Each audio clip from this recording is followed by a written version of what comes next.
चलो hello friends, मैं सी ए श्रीकांत पाटिल आपको पढ़ाने वाला हूँ वहाँ पे business economics and business environment. So पहले मेरा इंट्रोडक्शन, देन सब्जेक्ट का इंट्रोडक्शन, कोर्स का इंट्रोडक्शन आप ऑलरेडी जानते हो। देन उसमें से एक टॉपिक हम लोग पढ़ेंगे वहाँ पे। अगर आप मेरे से जानते हो तो मेरे पास student are the biggest reference for me कि मैं कैसे पढ़ाता हूँ। आप किसी से भी पूछ लो, जो लोग मेरे से फाउंडेशन में पढ़े, एग्जीक्यूटिव में पढ़े, सीए में पढ़े, सीएमए में पढ़े हैं, सबसे रिपोर्ट आपको अच्छा मिलेगा वहाँ पे। मेरा दो सब्जेक्ट स्पेशलिटी है वहाँ पे, एक अकाउंट सब्जेक्ट है और एक बिजनेस इकोनॉमिक्स एंड एनवायरनमेंट, ये मेरा नया सब्जेक्ट है वहाँ पे। तो मैं चार्टर्ड अकाउंटेंट भी हूँ, मैं कंपनी सेक्रेटरी भी हूँ, मेरा बीकॉम भी हुआ है, मेरा एमकॉम भी हुआ है, and I am still pursuing the law just for the fun purpose. मेरा प्रैक्टिसिंग चार्टर्ड अकाउंटेंट का एक्सपीरियंस अगर देखोगे तो it's a more than 8 years, और अगर मेरा टीचिंग एक्सपीरियंस तो टीचिंग भी मेरा एक्सपीरियंस मोर देन 8 ईयर्स का ही है वहाँ पे। बट एक्सपीरियंस से ज़्यादा स्मार्ट वर्क के लिए मैं जाना चाहता हूँ, I am known for that only कि स्मार्ट तरीके से कैसे पढ़ाया जाए। माई बिलीफ इज टू कि कम से कम समय में ज़्यादा क्वालिटेटिव कैसे पढ़ाया जाए। सो दैट्स वाई बहुत सारे लोग 10-10 घंटे पढ़ते हैं, 8-8 घंटे पढ़ते हैं, उससे बेटर 2 घंटे ही पढ़ो बट अच्छा पढ़ो। That's my strategy. तो इसीलिए मैं कभी चार्ट बनाता हूँ, कुछ टेक्निक बताता हूँ, कुछ लॉजिक बताता हूँ कि कैसे इसको याद करें, रिकॉल करें। तो ये वाली सिचुएशन के हिसाब से ही हम लोग पढ़ने वाले। आपको टोटल 200 का पेपर है, उस 200 के से में से आप लोगों ने अगर देखा रहेगा वहां पे तो 200 में से आपको 50 मार्क का business economics and environment, business economics and environment ऐसे दोनों मिला के कितने का है, 50 मार्क्स का सिलेबस है वहां पे कंप्लीटली। उसमें से तकरीबन 5 से 6 टॉपिक आपके इकोनॉमिक्स के, 2 या 3 टॉपिक आपके एनवायरनमेंट के। Okay, weightage is 25-25। सो क्या समझ सके इसमें से? समझ में ये गया वहां पे कि बिजनेस इकोनॉमिक्स के लिए 5 टॉपिक है, एनवायरनमेंट के 3 टॉपिक है, 25 मार्क का वेटेज, 25 मार्क का वेटेज। तो 25 मार्क के हिसाब से बिजनेस एनवायरनमेंट ये वाला वर्ड और टॉपिक कितने, 3। ये होता है आपका नजरिया वहां पे देखने का कि कैसे पढ़ना है वहां पे, कि 3 टॉपिक करो और 25 मार्क आप लोग लेके जाओगे वहां पे इंस्टीट्यूट के नाक से छीन के। देन उसके बाद टॉपिक ज्यादा बड़े नहीं है, एकदम आसान है, उसमें से तो बहुत सारे टॉपिक आपको फैमिलियर भी है। अब कोई भी काम चालू करने से पहले, कोई भी सब्जेक्ट पढ़ने से पहले हम लोगों को उसके बारे में जानना जरूरी है। So we can understand the subject, we can plan the subject. और बिना प्लानिंग के हम लोग कुछ भी नहीं काम करते, because we are the professional person, we are chartered accountant, we are company secretary, और प्लानिंग इज अ पार्ट।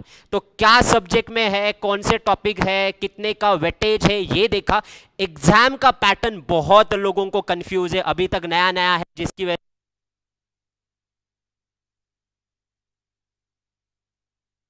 चाहता हूं के हिसाब से अगर आपको देखना है वहां पे, तो आपको वहां पे एक के मिनट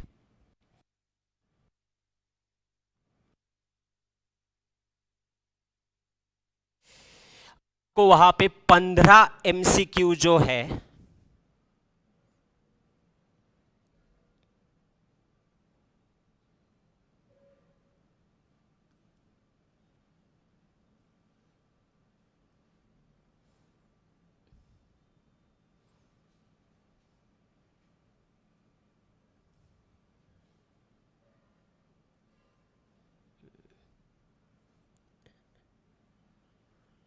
वेट,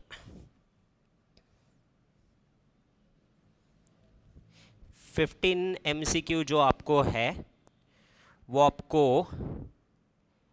2 मार्क्स, 15 एमसीक्यू आपको 2 मार्क्स के आएंगे, और 2 गे तो 15 इंटू 2 30 मार्क्स, ये आपका हो गया वहां पे।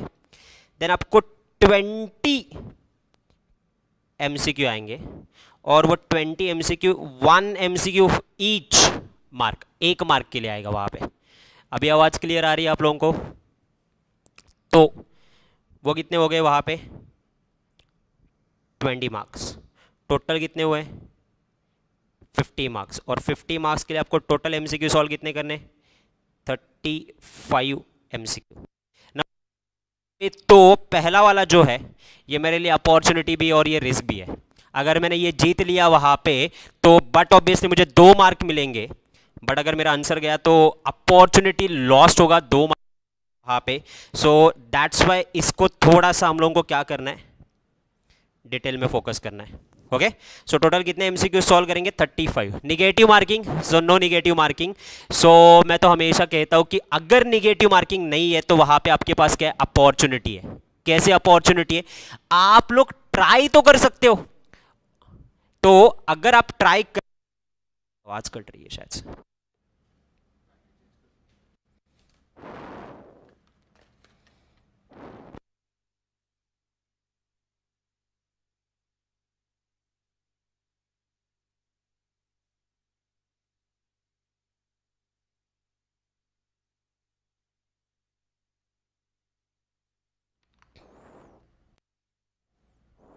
हेलो हेलो, चलो नाउ इज इट क्लियर? अभी आवाज नहीं कट रही है वहां पे? चलो कमेंट सेक्शन में बोलो फटाफट फटाफट।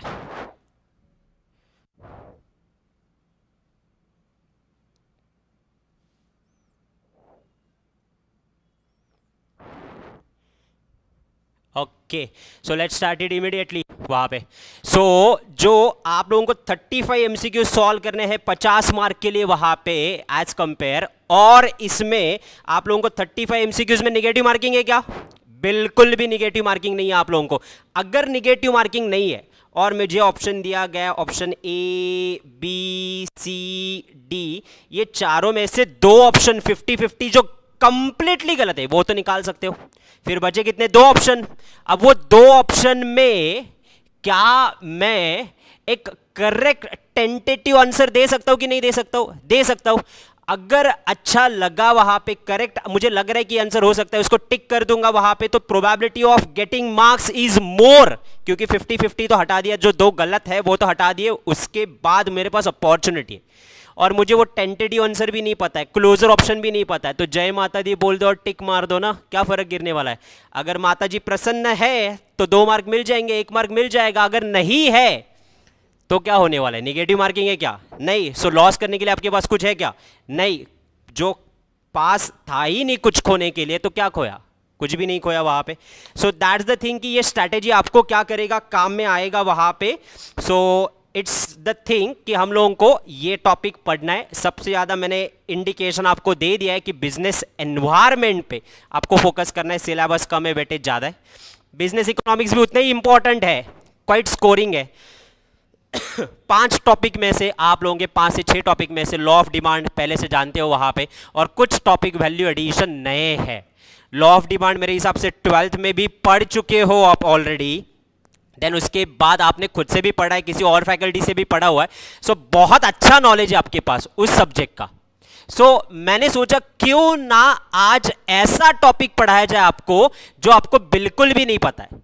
जो पता है law of demand, law of supply, उसी को पढ़ा के आपको वैल्यू एडिशन क्या मिलेगा? ज्यादा कुछ भी नहीं मिलेगा, ना मन को सेटिस्फैक्शन आएगा। तो क्यों ना एक ऐसा टॉपिक पढ़ाया जाए जिसके बारे में आप जानते भी नहीं हो, आपके नॉलेज में वैल्यू एडिशन भी होगा, एग्जाम के सिलेबस का पार्ट भी अपना कवर हो जाएगा, ऑन फन एंड लर्न वे से अपना वो रिकॉल भी हो जाएगा। सो मन को आपको जब सेटिस्फैक्शन मिलेगा जब नॉलेज में वैल्यू एडिशन होगा, और मेरा टेस्ट भी तो वही होगा ना, जब एक टॉपिक जिसके बारे में तुम कुछ भी नहीं जानते थे वो मैंने आपको पढ़ाया, आपके नॉलेज में वैल्यू एडिशन करवा के दिया, तो आपका वैल्यू एडिशन होगा, तभी तो मेरा टीचिंग एक्सपीरियंस काम आएगा कि नहीं आएगा? सो मेरा टीचिंग एक्सपीरियंस तभी तो काम आएगा। सो हम लोग पढ़ने वाले हैं वहां पे topic, the topic is called Indian financial market. क्या पढ़ने वाले हम लोग वहां पे? The topic is called Indian financial market.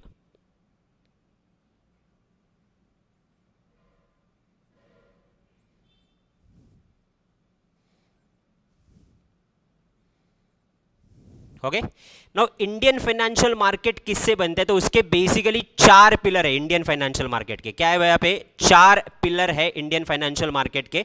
वो जो 4 पिलर है उसी से अपना इंडियन फाइनेंशियल मार्केट क्या होता है, बन जाता है। तो उसका मैं अच्छे से क्या करूंगा, डायग्राम निकालूंगा। ये कहीं पे भी डायग्राम अवेलेबल नहीं है आपके मॉड्यूल में और किसी और जगह पे।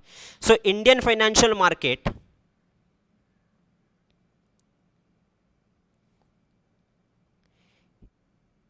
फर्स्ट में ये रेगुलेटरी अथॉरिटीज को कंट्रोल कौन करता है, वो लिख रहा हूं, RBI. Second SEBI, third one IRDA, insurance regulation development act, और द फोर्थ वन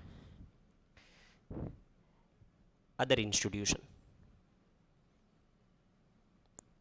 ओके, तो ये चार पिलर है जिसपे अपना इंडियन फाइनेंशियल मार्केट पूरा खड़ा है, जहां से पूरा फाइनेंस क्या होता है, रेज होता है। आरबीआई ये बैंकिंग सेक्टर में काम करता है। बैंकिंग सेक्टर में ये जो काम कर रहा है वहां पे, तो बैंकिंग सेक्टर में लोग जो इनकम कमाते हैं वो इनकम में से कुछ पार्ट एक्सपेंडिचर पे स्पेंड करते हैं, उसके बाद उनसे जो पैसा सेव होता है, वो सेव वाला पैसा वो बैंक में क्या करते हैं, डिपॉजिट करते हैं। वो deposited amount, that saving gets converted into where, investment. और वो जो इन्वेस्टमेंट है, उस इन्वेस्टमेंट को वो बैंक क्या करती है, आगे किसी को लेंड करती है, कॉर्पोरेट को, एग्रीकल्चर सेक्टर को, manufacturing, service industry, in the terms of loan and advances. और उनसे वो लोन्स एंड एडवांसेस करके क्या किया जाता है, capital formation. So this is the way the saving gets converted into investment, investment gets converted into the capital formation. तो ये जितने भी बैंक्स है, ये बैंक का रेगुलेटरी अथॉरिटी यानी हाईएस्ट अथॉरिटी जो इनको कंट्रोल करता है, वो कौन है, RBI. So this is related to banking sector. Then SEBI, this deal out with capital market. Okay, आप लोगों ने देखा रहेगा वहां पे कि लिस्टेड कंपनी के शेयर्स, आज ये कंपनी का शेयर का प्राइस बढ़ा, ये शेयर कंपनी का प्राइस घटा। Then mutual fund are subject to market risk, ये वही ना कहीं तो वर्ड सुने हुए हैं। तो लोग क्या करते हैं कि उन्होंने जो पैसे खर्च किए उसमें से जो सेविंग है, instead of investing into the bank, वो इन्वेस्ट कहां पे करते, शेयर मार्केट में इन्वेस्ट करते, सिक्योरिटीज में इन्वेस्ट करते, इक्विटी शेयर में इन्वेस्ट करते, डिबेंचर में इन्वेस्ट करते हैं वहां पे। तो वो मार्केट होता है आपका कैपिटल मार्केट, जो रेगुलेट कौन करता है, सेबी। सेबी यानी security exchange board of India, RBI reserve bank of India. तो share market related, securities related कौन सा मार्केट डील आउट करता है, कैपिटल, सेबी। देन आता है वहां पे इट्स IRDA। IRDA का मतलब होता है it's insurance companies. It's insurance companies. Now जैसे कि मैंने पहले ही बोला था आप लोगों को, different types of investor market में अवेलेबल है। हर एक की अपनी पर्सनल नीड अलग है, हर एक की अपनी रिक्वायरमेंट अलग है। जिसको ज्यादा पैसा कमाना है वो शेयर मार्केट में पैसा लगाता है, जिसको बैंकिंग में डालता है, जिसको लाइफ का रिस्क सिक्योर्ड करना है अपना, वो कहां पे इन्वेस्ट करते हैं, वो इंश्योरेंस कंपनी में इन्वेस्ट करते हैं। वो क्या करते हैं, वो किसी कंपनी का LIC पॉलिसी लेते हैं, वो अपना मेडिक्लेम लेते हैं, कार का एक्सीडेंटल इंश्योरेंस करवाते, तो अपने सेविंग में से ही वो इंश्योरेंस लेके क्या कर रहे, रिस्क कम कर रहे। तो इसको कंट्रोलिंग अथॉरिटी कौन आता है, it is regulatory development act, insurance regulatory development act, IRDI। और अदर इंस्टीट्यूशन जिसमें आता है आपका नाबार्ड या नॉन बैंकिंग फाइनेंशियल कंपनीज जो है वो इसमें कवर की जाती है।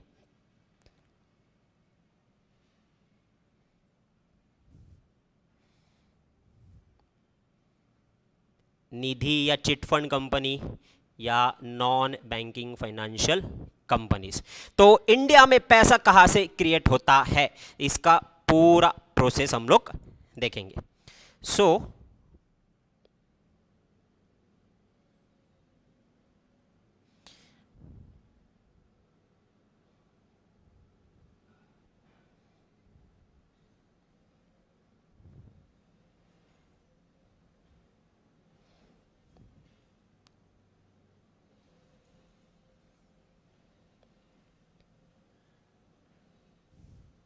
Okay, your house hold saving, पैसे सेव कौन करता है?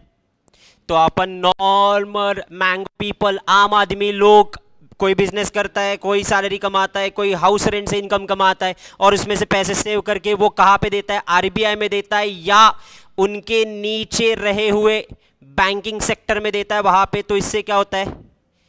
इन्वेस्टमेंट।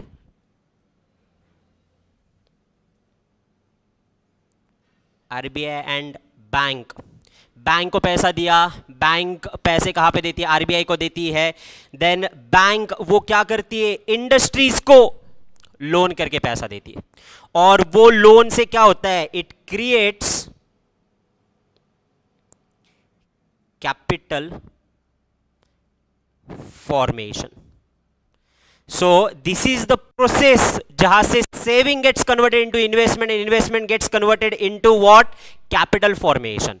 अब अगर आप प्रोसेस देखोगे वहां पे, तो जब बैंक लोन देती है इंडस्ट्रीज को, तो ऐसे मानो 10% से इंटरेस्ट से लोन देती है और उस 10% से जो इंटरेस्ट बैंक को मिलेगा उसमें से 4% इंटरेस्ट वो किसको देती है? जिसने इन्वेस्ट किया, जिसने पैसे क्या किए? सेव किए वहां पे, और 6% का क्या कर लेती है? मुनाफा। So is the bank is profit oriented? Yes, bank is profit oriented, but यहां पे कल को आप लोगों ने पैसे सेव करके आरबीआई की जगह सेबी में इन्वेस्ट किए, देन वो कैपिटल मार्केट में चला गया। आपने पैसे सेव करके किसी इंश्योरेंस कंपनी की पॉलिसी ली वहां पे, तो भी गवर्नमेंट को फाइनेंस रेज हुआ कि नहीं हुआ? इंडियन मार्केट में फाइनेंस हुआ कि नहीं हुआ? यस, रेज हुआ। सो हर एक का अपना अपना इंपॉर्टेंस है और तरीका है to calculate. So this is the way Indian financial market is regulated. चलो एक बार 2 सेकंड में देख लेते, कितने पिलर है? 4 पिलर। पहला बैंकिंग सेक्टर, दूसरा सिक्योरिटीज मार्केट, तीसरा कौन सा है? इंश्योरेंस कंपनी, और चौथा कौन सा है वहां पे? तो चौथा है आपका अदर इंस्टीट्यूशन। बैंक को रेगुलेट कौन करता है? आरबीआई। देन कैपिटल मार्केट को रेगुलेट कौन करता है? सेबी। देन इंश्योरेंस कंपनी को रेगुलेट कौन करता है? IRDA, insurance regulatory development act. और अदर इंस्टीट्यूशंस ये गवर्नमेंट कंट्रोल करता है वहां पे। नाउ अब इसके बाद हम लोग क्या देखेंगे? तो इसके बाद हम लोग कंप्लीटली कितने टाइप के बैंक होते हैं, ये कैसे कैसे काम करते हैं, ये हम लोग देखेंगे। क्योंकि आप लोगों ने अभी तक इकोनॉमिक्स में जो भी देखा है वो बैंक का क्या देखा है? तो आपने वो बैंक का सिर्फ primary function and secondary function ही देखा है। So let's understand the types of bank. सब बैंक की बैंक कौन सी है? आरबीआई। आरबीआई बैंक को डिवाइड करता है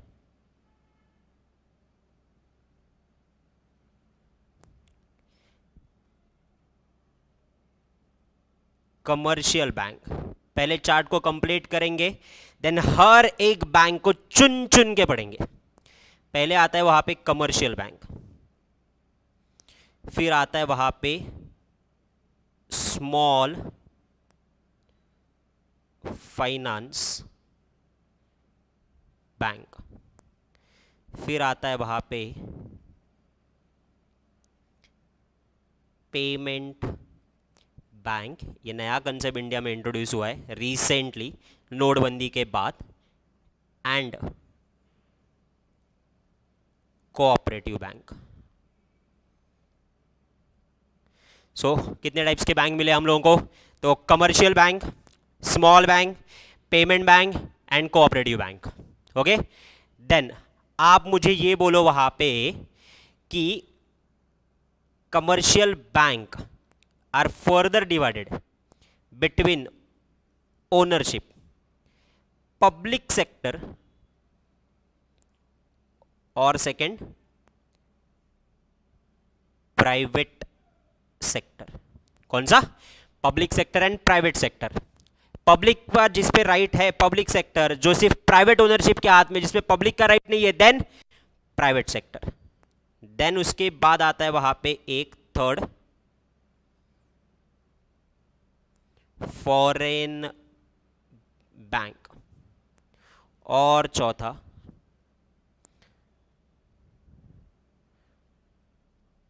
rural regional bank. Small finance bank के कोई टाइप नहीं है, पेमेंट बैंक के कोई टाइप नहीं है, बट कोऑपरेटिव सोसाइटी के टाइप्स है वहां पे। सो पहला आता है वहां पे cooperative society urban, and second state cooperative. तो ये पूरे बैंकिंग का क्या है आपका स्ट्रक्चर है, दिख रहा है क्या अच्छे से स्क्रीन पे?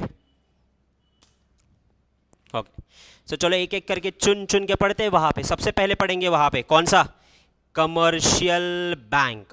क्या होता है कमर्शियल बैंक?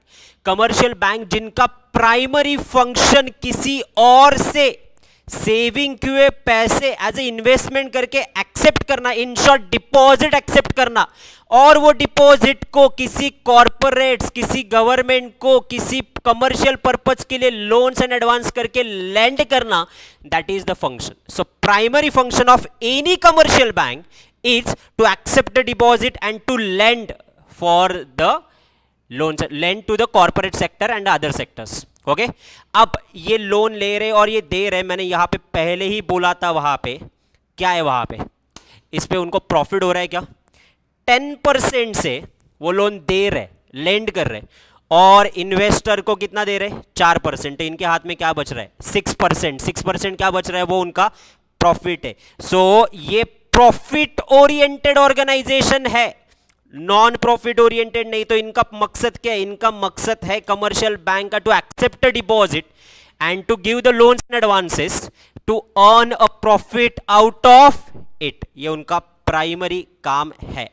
नाउ दूसरी चीज अगर आपने देखी है वहां पे, तो इनको कौन सा एक्ट एप्लीकेबल होता है? तो इनको एक्ट एप्लीकेबल होता है वहां पे, it is called banking regulation act. ये उनको एप्लीकेबल होता है, बैंकिंग रेगुलेशन एक्ट 1949, ये उनको एप्लीकेबल है।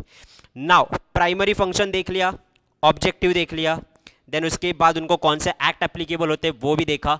नाउ ये कमर्शियल बैंक को डिवाइड कैसे किया है? तो कमर्शियल बैंक को हम लोगों ने डिवाइड किया है वहां पे between a private bank, public sector bank, foreign bank और रूरल रीजनल बैंक। सो इसमें हम लोगों ने 4 सेक्टर में उसको डिवाइड किया है। ये चारों सेक्टर को मिला के आपका क्या बन जाता है? कमर्शियल बैंक बन जाता है। अब कमर्शियल बैंक में से पहला सेक्टर आता है वहां पे पब्लिक सेक्टर बैंक, बराबर। सो पब्लिक सेक्टर बैंक जो है वो public sector bank, majority of the bank are a nationalise bank. इसमें से जो भी मेजॉरिटी ऑफ द बैंक्स है वो सारे के सारे बैंक कैसे है? नेशनलाइज बैंक है वहां पे। सो नेशनलाइज बैंक का मतलब क्या होता है वहां पे, और कैसे ये नेशनलाइज बने, तो उसके पीछे का हिस्ट्री ये हम लोगों को पूरा का पूरा क्या करना है? पढ़ना है। नाउ पहले ओल्डन डेज में पब्लिक सेक्टर जो बैंक थे, वो पब्लिक सेक्टर बैंक आपको पता है इंडिपेंडेंस से पहले कौन था? तो इंडिपेंडेंस से पहले वहां पे पूरा ब्रिटिश एरा था, ईस्ट इंडिया कंपनी थी। तो ईस्ट इंडिया कंपनी ने क्या किए थे? 3 बैंक सेट आउट किए थे। ईस्ट इंडिया कंपनी ने 3 बैंक सेट आउट किए थे। एक बैंक ऑफ बंगाल था, एक बैंक ऑफ बॉम्बे था, और एक बैंक ऑफ मद्रास था।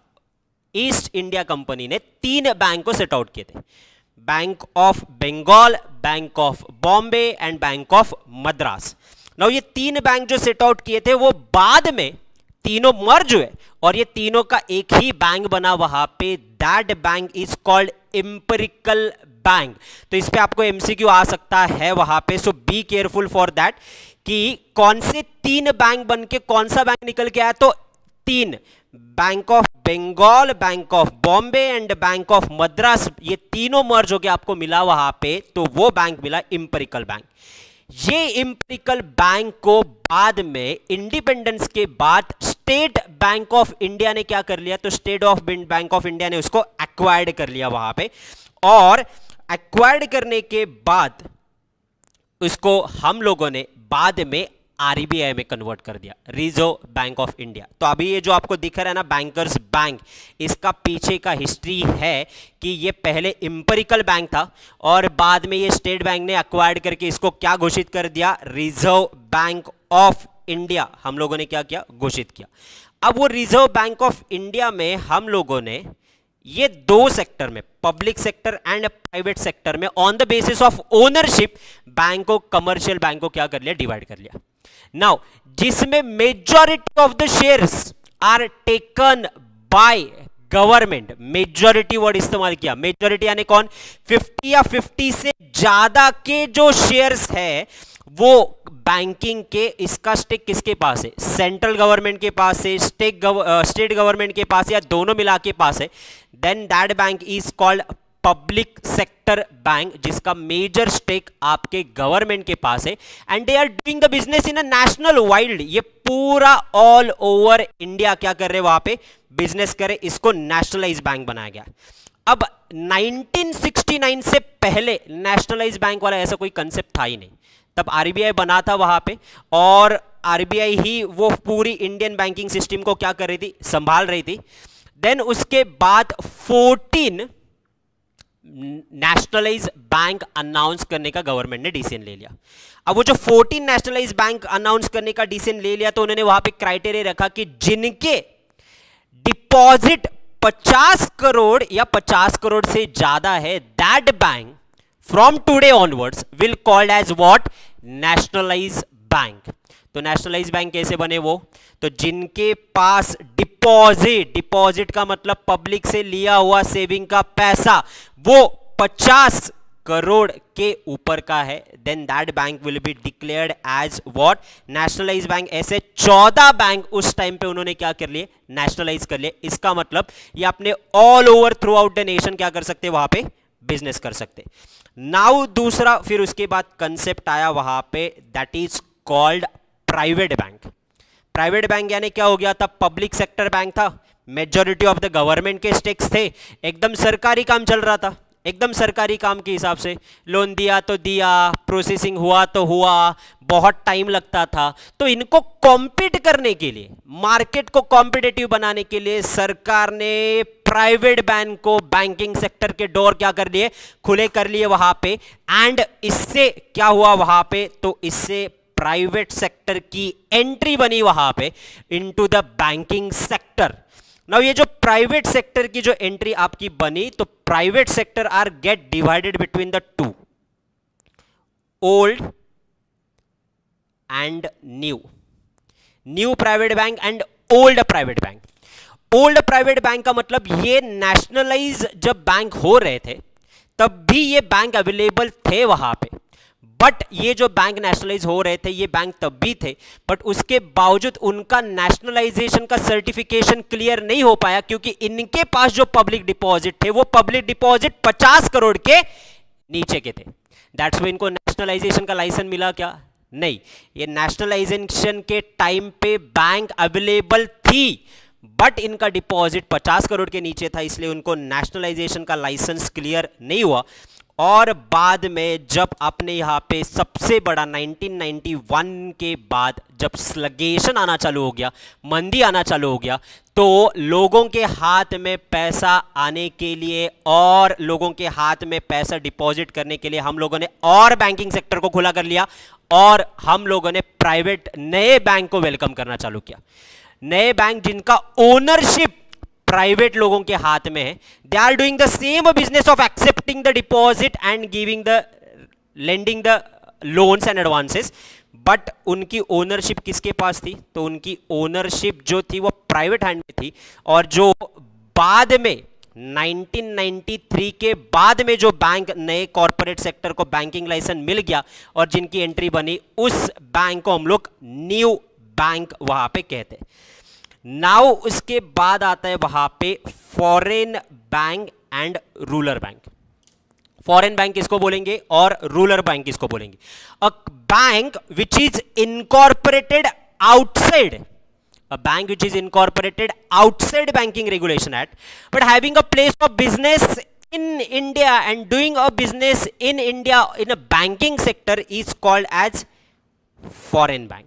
सेम ही काम कर रहे हैं, बट ये इंडियन आरबीआई एक्ट इनको जब वो इंडिया में आए और ऑपरेटिव हुए तब उनको एप्लीकेबल हुआ. They are not incorporated as per banking regulation, they are incorporated as per their home town bank act. HSBC bank है वहां पे, देन सिटी बैंक है, बैंक ऑफ अमेरिका है. These all are the example of your banking. Foreign bank का example है वो. Then rural regional bank. Rural regional bank का मतलब क्या होता है कि ऊपर के जो भी अभी तक कमर्शियल सेक्टर के बैंक्स देखे हम लोगों ने, पब्लिक सेक्टर के देखे, प्राइवेट सेक्टर के बैंक देखे, फॉरेन बैंक देखे हम लोगों ने. अब ये जो रूरल है तो ये ऊपर के public, private and foreign bank, ये मेजॉरिटी ऑफ द किसको लेंड कर रहे थे? तो ये मेजॉरिटी लेंड कर रहे थे कॉर्पोरेट हाउसेस को, गवर्नमेंट्स को, बिजनेसमैन को, इनको ये लेंडिंग कर रहे थे. तो वो एक सेक्शन ऐसा बना था कि उस सेक्शन को कोई रेंट या लेंडिंग कर ही नहीं रहा था. तो वो लेंडिंग नहीं कर रहा था, तो वो था फार्मर, स्मॉल बिजनेसमैन. तो उनको सपोर्ट करने के लिए हम लोगों ने कौन सा बैंक इंट्रोड्यूस किया? वहां पे रूरल रीजनल बैंक. वहां पे क्या किया हम लोगों ने? एस्टैब्लिश किया. सो रूरल रीजनल बैंक का काम होता है वहां पे कि give the credit to the weaker section, जैसे कि एग्रीकल्चर हो गया, स्मॉल एंटरप्राइजेस हो गए. और ये जो गवर्नमेंट का स्कीम आता है मनरेगा, जहां पे वर्कर्स को, lower level of workers and labours का काम किया जाता है, उसको वो सपोर्ट करता है. भले ही वो रूरल रीजनल बैंक है, but they also provide you the debit credit card facility and the locker rent facilities. So we'll start with the first from the commercial bank to the end. So RBI ने 4 bank introduce किए, commercial bank, small bank, payment bank and cooperative society bank. Commercial bank को हम लोगों ने क्या किया? तो commercial bank को हम लोगों ने वापस 4 पार्ट में डिवाइड किया. वहां पे private bank, public bank, foreign bank and rural regional bank. If I say that कि कमर्शियल बैंक क्या होता है, तो कमर्शियल बैंक का प्राइमरी फंक्शन बताओ कमेंट सेक्शन में मुझे फटाक से. क्या होता है? To accept deposit and give the loans and advances. ये उनका प्राइमरी फंक्शन है वहां पे. यस और नो? चलो, अब वो प्राइमरी फंक्शन किस लिए करते हैं? To earn a profit out of it. अब वो जो कमर्शियल बैंक है उसको 2 पार्ट में हम लोगों ने कौन से डिवाइड किया? Private and public on the basis of ownership. Public sector are majority of the nationalise bank. Nationalise bank के लिए क्राइटेरिया क्या रखा हम लोगों ने? नेशनलाइज आपको होना है तो आपके पास पब्लिक डिपॉजिट 50 या 50 करोड़ के ऊपर होने चाहिए. Then it will be consider as what? Then it will be consider as a nationalise bank. उनको नेशनलाइजेशन का लाइसेंस मिल गया. नाउ उसके बाद हम लोगों ने जो ये बैंकिंग का फंक्शन करना चाहते हैं, वो बैंकिंग का फंक्शन करना चाहते हैं, बट इसकी ओनरशिप किसी प्राइवेट पर्सन के हाथ में है, गिने चुने लोगों के हाथ में, and they are still doing the business. That bank are called as a private bank. Then foreign bank. Foreign bank का मतलब क्या हुआ? वहां पे they are in outside India as per their hometown country act, but doing a banking business in India. और जो banking business India में वो कर रहे हैं, वो बैंकिंग बिजनेस, तो उनको कौन सा एक्ट एप्लीकेबल हो रहा है? उनको होम टाउन का एक्ट एप्लीकेबल हो रहा है. उनको बैंकिंग रेगुलेशन एक्ट भी एप्लीकेबल हो रहा है. और वो फॉरेन से तो उनको FEMA, foreign exchange management act भी क्या होता है? वहां पे एप्लीकेबल होता है. Rural regional bank. Rural regional bank इन्होंने क्या कर दिया वहां पे? Rural regional bank they are providing a lendings, loans and advances. किसको? कॉर्पोरेट्स को कि वीकर सेक्शन को? वीकर सेक्शन को वहां पे प्रोवाइड करना चालू कर दिया. ना उसके बाद हम लोग देखते हैं वहां पे it is small finance bank. Small finance bank इसके नाम में ही है. फॉर एग्जाम्पल, किसी की मोबाइल रिचार्ज की दुकान है, किसी का जनरल स्टोर है, किसी का ब्यूटी पार्लर है, किसी के होम ट्यूशंस है. इनको लोन कौन देता है? They are not a big corporate. तो इनको लोन देके कमर्शियल बैंक का प्रॉफिट होने वाला है क्या? नहीं. कमर्शियल बैंक का मेन मोटो क्या है? To earn a profit out of it. तो होगा प्रॉफिट, तो वो बड़े पैमाने पे प्रॉफिट मैक्सिमाइजेशन, ये उनका गोल होता है कमर्शियल बैंक का. स्मॉल सेक्शन, वीकर सेक्शन को लोन देके उनको ज्यादा प्रॉफिट नहीं होता है. क्यों नहीं होता है? Because default of making repayment ये ज़्यादा होता है, क्योंकि ये जो ब्यूटी पार्लर के बिजनेस है, होम ट्यूशन वाले बिजनेस है, या छोटे छोटे जनरल स्टोर्स है, या कोई सर्विस ओरिएंटेड इंडस्ट्रीज़ है वहाँ पे, जैसे कि ड्राइवर्स है ओला एंड ऊबर के, इनको लोन्स एंड एडवांसेस अगर देंगे वहाँ पे, या कोई ट्रांसपोर्टेशन का बिजनेस कर रहा है, तो इनका रेगुलर सोर्स ऑफ इनकम नहीं होता है। अब इनका रेगुलर सोर्स ऑफ इनकम है तो रीपेमेंट ऑफ लोन टाइमली नहीं होता है, डिफॉल्ट बढ़ते हैं, लोन डूबने के चांसेस है, तो लोन डूबेंगे तो कंपनी को क्या होगा, लॉस होगा। सो जनरली बहुत कम कंपनियां इसमें क्या करती है, हाथ लगाती है। सो इसीलिए इंट्रोड्यूस किया गया small finance bank. Small finance bank जो है वो small finance bank basically provide करता है finance to the weaker sections और द सोसाइटी, जैसे कि फार्मर्स हो गए, स्मॉल बिजनेसेस जो मैंने एग्जांपल बोले, ड्राइवर्स हो गए, लेबर्स हो गए, वहाँ पे जो लोग लेबर वर्क या कॉन्ट्रैक्ट बेसिस पे बिल्डिंग कंस्ट्रक्शन पे काम करते हैं, उनको लोन्स देना वहाँ पे, ये सारी काम वो क्या करते हैं, वो स्मॉल फाइनेंस वाली बैंक करते हैं।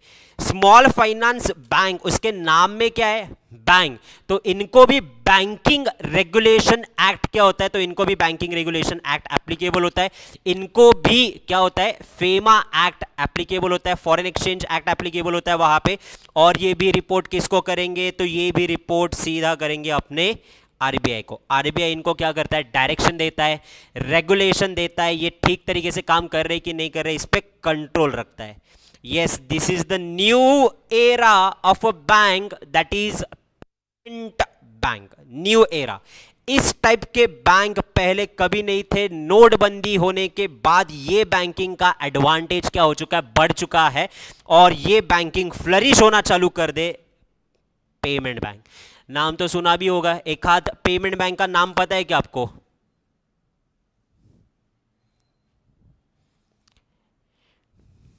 एक हाथ पेमेंट बैंक का नाम बताओ अगर आपको पता रहेगा तो। स्मॉल बैंक का एग्जाम्पल, स्मॉल बैंक में उज्जवल स्मॉल फाइनेंस बैंक, ये सबसे बड़ी स्मॉल फाइनेंस बैंकिंग है। एयू फाइनेंस करके एक बैंक है जो कि स्मॉल सेक्शंस को फाइनेंस देती है, पर अगर टॉप पे देखोगे वहां पे एकदम सबसे टॉप पे, तो उज्जवल स्मॉल फाइनेंस बैंक जो है वो सबसे ज्यादा फेमस बैंक है, जिन्होंने बहुत सारे स्मॉलर एंड वीकर सेक्शन को लोन्स एंड एडवांसेस दिए। काफी फेमस बैंक है वहां पे।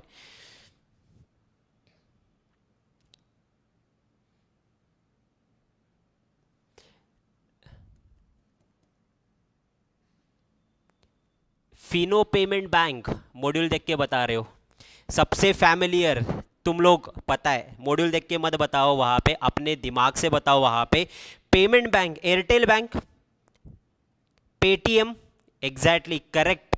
पेमेंट बैंक जो है वहां पे, ये पेमेंट बैंक क्या करती है, टेल मी ना, क्या करती है पेमेंट बैंक वहां पे? This is the new model.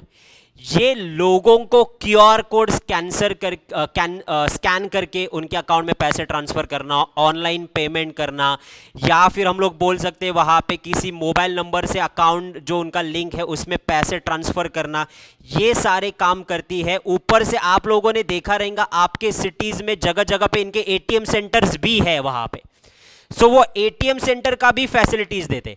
But इसमें एक फर्क,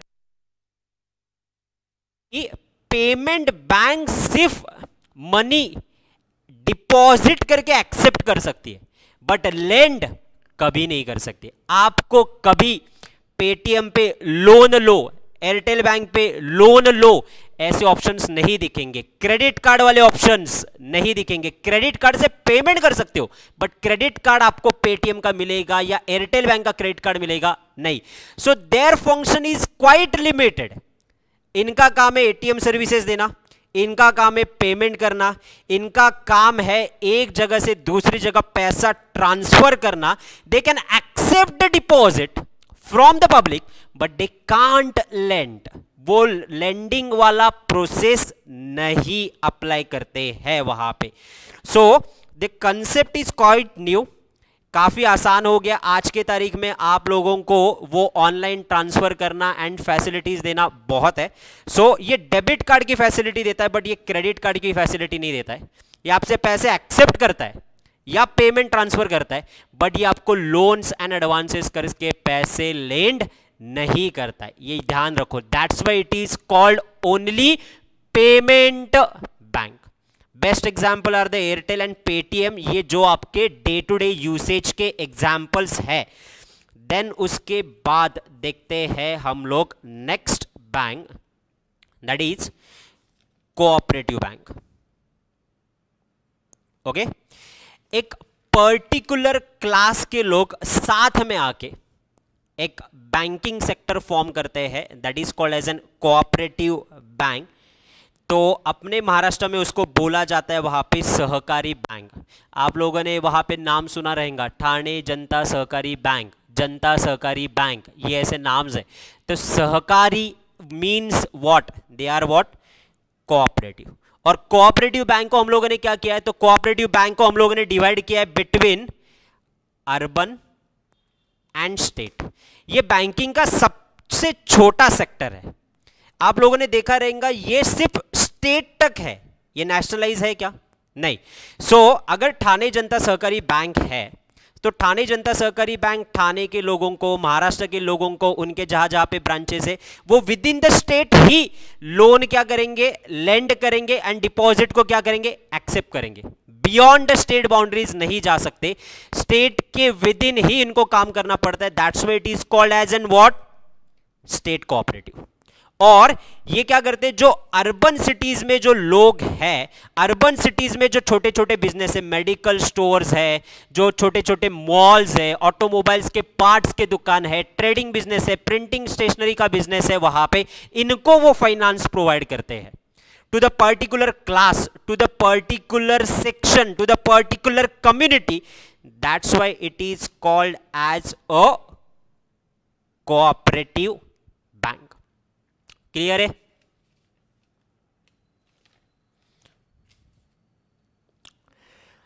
चलो, इसके कुछ इंपॉर्टेंट चीजें हैं जो हम लोगों को नोट डाउन करनी है, वो फटाफट हम लोग क्या करेंगे, नोट डाउन करेंगे।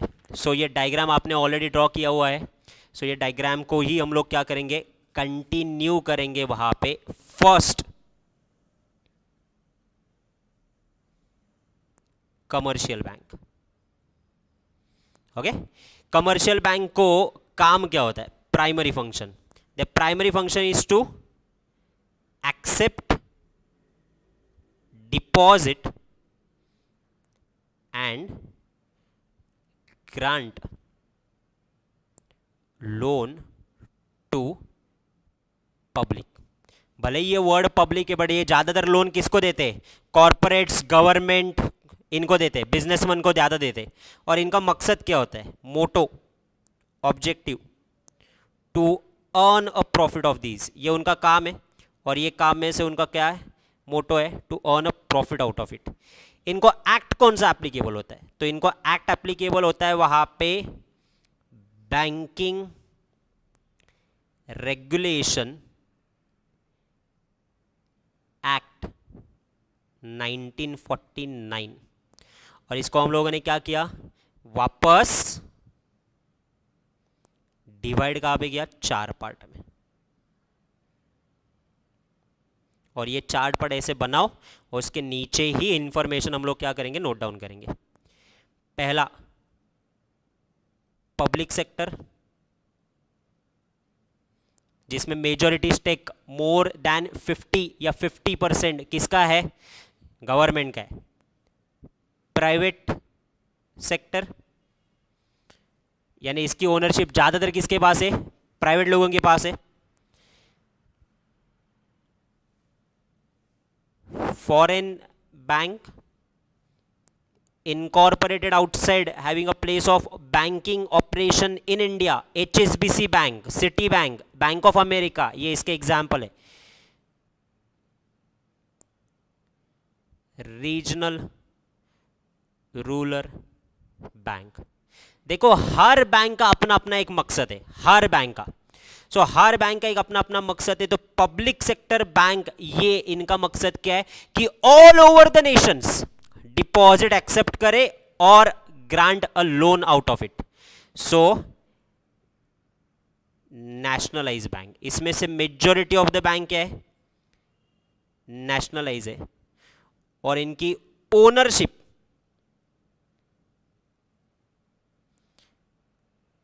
50 or more than 50 is held by government. Government का मतलब सेंट्रल गवर्नमेंट के पास भी है और स्टेट गवर्नमेंट के पास भी है. Done. Then private sector bank, इसकी ओनरशिप कैसे है? इसका equity and stake private persons के पास है.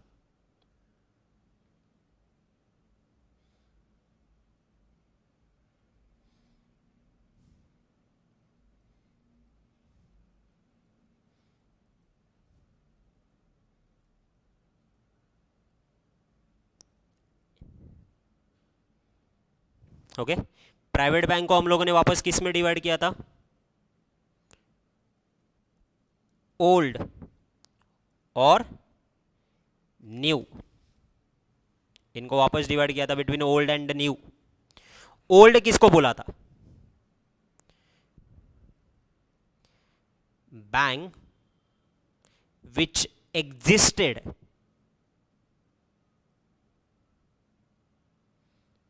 at the time of nationalization.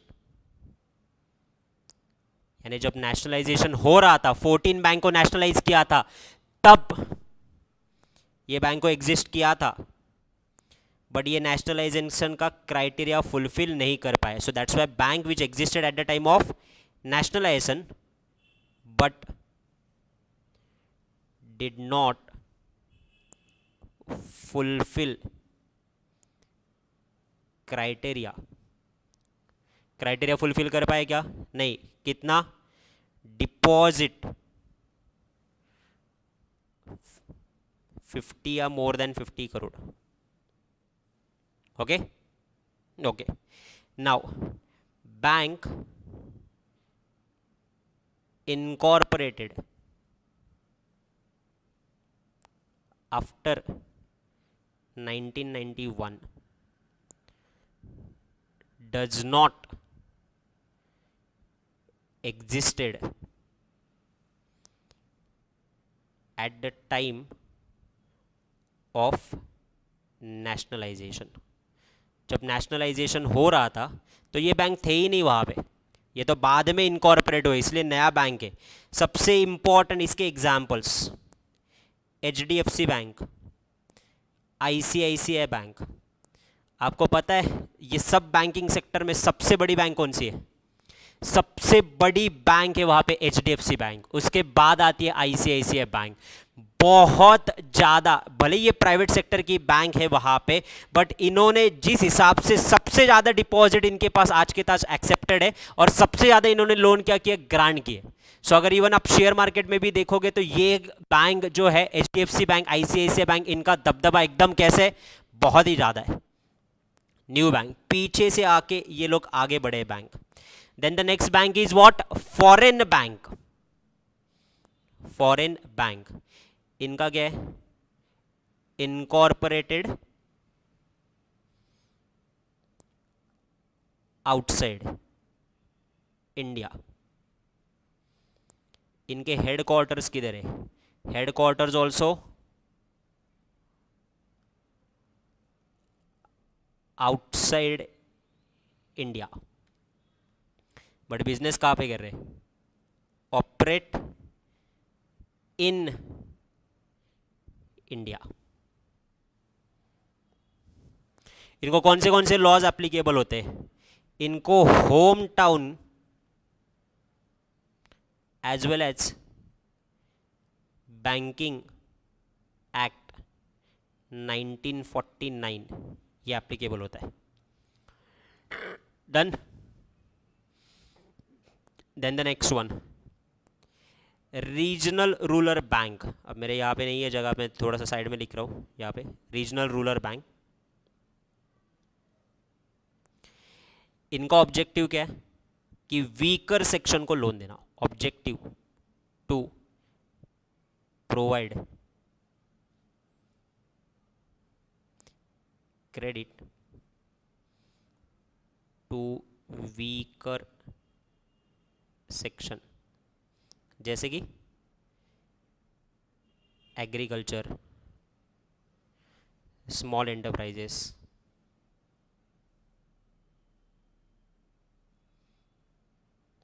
Okay, ये फैसिलिटीज़ कौन से देते? They provide facilities of ATM, debit, credit card, locker rent. So commercial bank is done. इसको नोट डाउन भी कर लिया अच्छे से चार्ट में.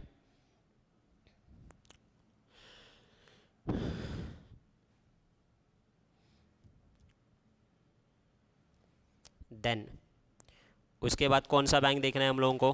तो उसके बाद हम लोगों को देखना है स्मॉल फाइनेंस. इसके बारे में नोट डाउन करेंगे. Small finance,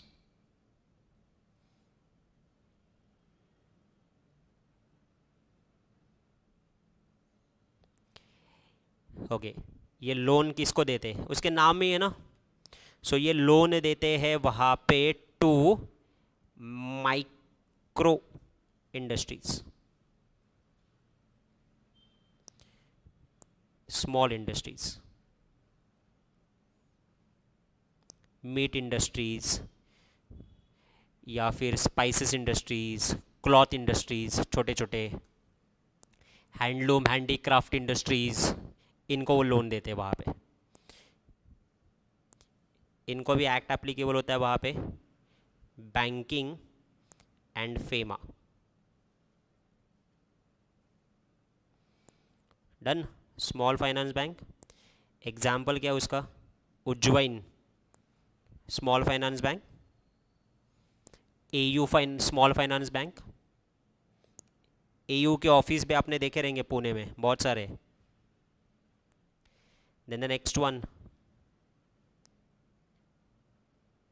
payment bank. Payment bank जैसे ही बोला आपके दिमाग में सबसे पहले आना चाहिए वहाँ पे, इट्स अ पेटीएम और द एयरटेल बैंक, जिनका काम क्या है वहाँ पे?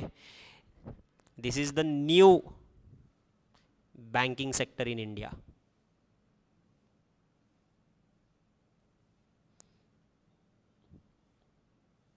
और इनका काम क्या है? इनका कंसेप्ट क्या है? Concept is allowed to accept restricted deposit. Restricted deposit का मतलब 1 लाख के ऊपर के ट्रांजैक्शन नहीं कर सकते. लिख के रखो, not more than 1 lakh.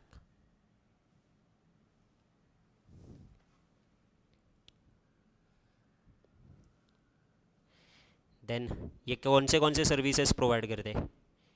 ATM, debit credit card and net banking. Example तो आपको पता ही है, Airtel and Paytm. And most important note, can't grant loan and advances and lending facilities. यानी डेबिट कार्ड दे सकते हैं क्या? दे सकते. क्रेडिट कार्ड नहीं. सो ये वाला लेंडिंग फैसिलिटीज. चलो फटाक से रिवाइज करते हैं इसको. कुछ देखने की ज़रूरत नहीं, सिर्फ सामने देखो मेरे यहाँ पे, आपका लिख के हो गया तो.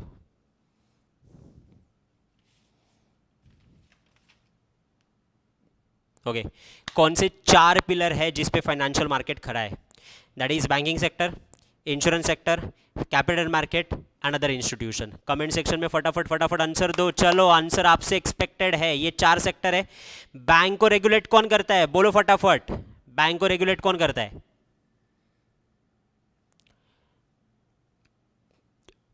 आरबीआई. देन सिक्योरिटीज मार्केट को रेगुलेट कौन करता है? कैपिटल मार्केट को सेबी. देन उसके बाद इंश्योरेंस सेक्टर को रेगुलेट कौन करता है? IRDA, insurance regulatory development act. और इसके बाद अदर इंस्टीट्यूशन जो कि गवर्नमेंट करती है. क्लियर? देन उसके बाद नेक्स्ट, बैंकिंग सेक्टर में सबसे बड़ा बैंक कौन सा है? आरबीआई. जो कि पहले कौन सा था? इंपेरिकल बैंक था. 3 बैंक थे वहां पे, तो वो 3 बैंक मर्ज हुए, इंपेरिकल बैंक बना. उसको बाद में किसने एक्वायर्ड किया? तो उसको बाद में एक्वायर्ड किया स्टेट बैंक ऑफ इंडिया में, और बाद में उसको कन्वर्ट किसमें किया? आरबीआई में उसको कन्वर्ट कर लिया वहां पे। देन बैंकिंग को डिवाइड करेंगे तो आरबीआई के 4 बैंक है वहां पे। कौन से बोलो फटाफट फटाफट, कौन से बैंक है वहां पे? तो वो है कमर्शियल बैंक, वो है आपकी स्मॉल फाइनेंस बैंक, वो है आपकी पेमेंट बैंक, और आपके कोऑपरेटिव बैंक। कमर्शियल बैंक को किसमें डिवाइड किया गया है? 4 पार्ट में। Public private on the basis of ownership, public का ओनरशिप, ज्यादातर स्टेक किसके पास है? गवर्नमेंट। और ये सारे बैंक कैसे? नेशनलाइज बैंक है वहां पे। और नेशनलाइज बनने के लिए क्राइटेरिया क्या रखा था? 50 करोड़ के ऊपर के पब्लिक डिपॉजिट होने चाहिए। देन उसके बाद नेक्स्ट प्राइवेट, जिसकी ओनरशिप किसके पास है?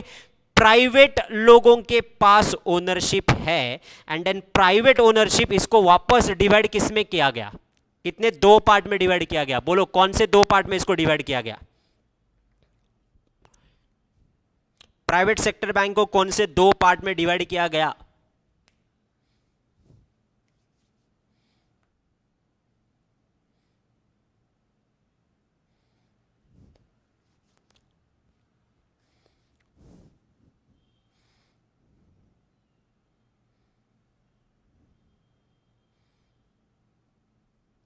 यस करेक्ट, इसको डिवाइड किया गया बिटवीन ओल्ड एंड न्यू। किसको ओल्ड बोलेंगे, किसको न्यू बोलेंगे? जो पहले से एग्जिस्टेड थे at the time of nationalisation, but वो क्राइटेरिया 50 करोड़ का फुलफिल नहीं कर पाए, उसको ओल्ड। और जो बाद में आए 1991 के बाद, उनको क्या बोलेंगे? जो कि पहले एग्जिस्टेड नहीं थे at the time of process of nationalisation, उसको बोलेंगे न्यू बैंक।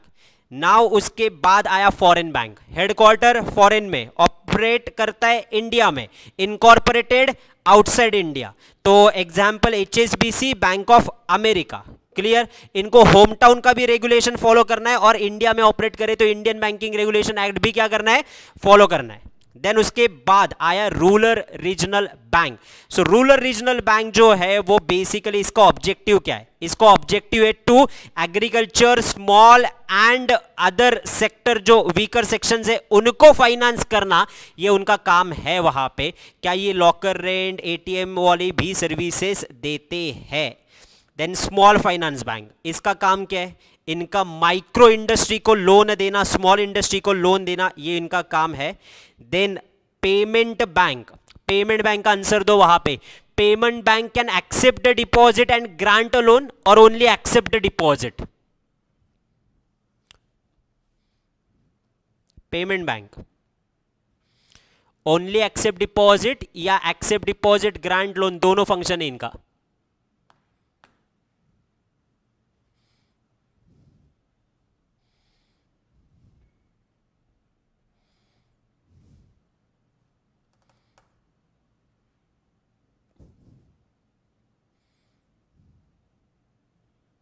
बोलो बोलो, वेटिंग फॉर योर आंसर फटाफट। Accept deposit only. अगर एक्सेप्ट डिपॉजिट ओनली, इसका मतलब वो सिर्फ डेबिट कार्ड दे सकते हैं, वो क्रेडिट कार्ड दे सकते हैं क्या? नहीं दे सकते वो क्रेडिट कार्ड वहां पे। एग्जाम्पल एयरटेल एंड पेटीएम, इनका मैक्सिमम, इनका एक्सेप्ट डिपॉजिट कैसे रिस्ट्रिक्टेड है कि अनलिमिटेड अमाउंट एक्सेप्ट कर सकते हैं।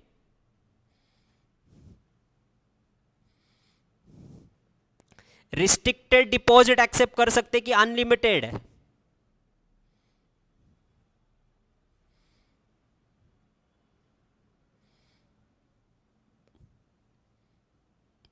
रिस्ट्रिक्टेड डिपॉजिट एक्सेप्ट कर सकते। Clear? Okay, so that's all about the today session.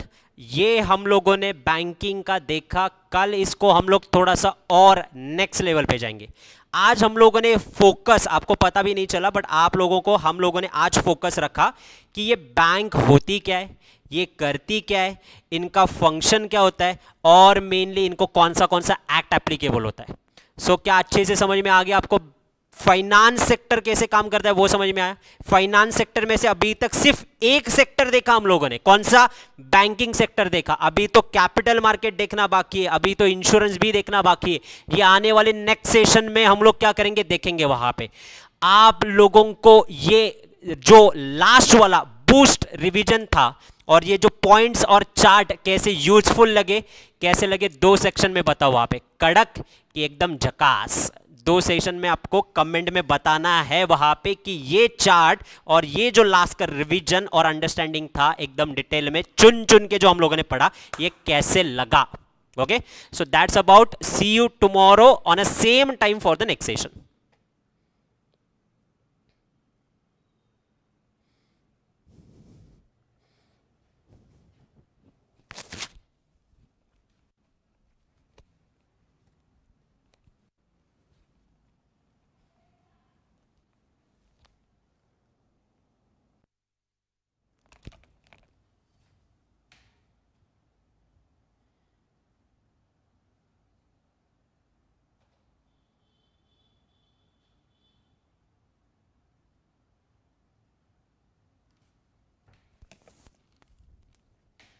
क्या है, सबको एकदम झकासी लगा है, किसी को एकदम कड़क नहीं लगा क्या परफॉर्मेंस? चलो मिलते हैं कल, घर पे रहो, सेफ रहो and stay healthy. Bye bye.